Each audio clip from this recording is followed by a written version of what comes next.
Having recently gone through the process of contracting this coronavirus, luckily with relatively mild symptoms, I now find myself on the other side of the illness, but still in no less a state of social distance and general isolation. As we are all learning, this is a strange, frustrating and often distressing experience when the presence of family and friends is no longer possible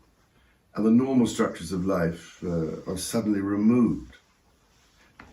At such an unprecedented and anxious time in all our lives, my wife and I are thinking particularly of all those who have lost their loved ones in such very difficult and abnormal circumstances, and of those having to endure sickness, isolation and loneliness. As patron of Age UK and my wife the patron of Silverline, our hearts go out to all those older people throughout this country who are now experiencing great difficulty.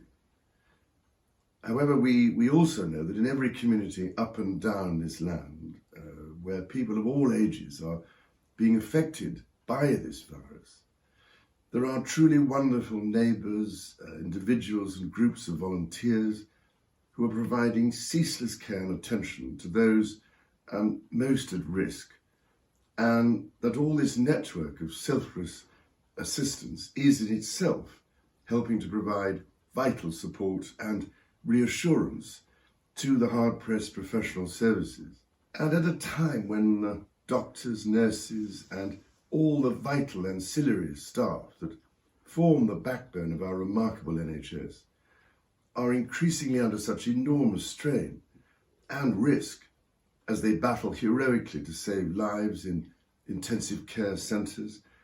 and to contain, as much as possible, the spread of this virus, our thoughts and prayers are very much with those marvellous people whose extraordinary skills and utter selfless devotion to duty and the care of their patients make us so very proud. Indeed, it has been so wonderful to see just how many across the United Kingdom have signed up in their hundreds of thousands to be NHS volunteers, offering their help to do whatever they can to provide support to those on the front line. It is clearly essential, therefore, that such key people are treated with special consideration when coming off their exhausting duties and trying to do their shopping, for instance, while having to contend with constant anxiety about their own families and friends. In this regard, we also think of all those many shop workers who are toiling as hard as they can throughout each and every night to keep supermarket shelves stocked, a further emergency service on which we are all relying. As a nation, we are faced by a profoundly challenging situation, which we are only too aware threatens the livelihoods, businesses and welfare of millions of our fellow citizens.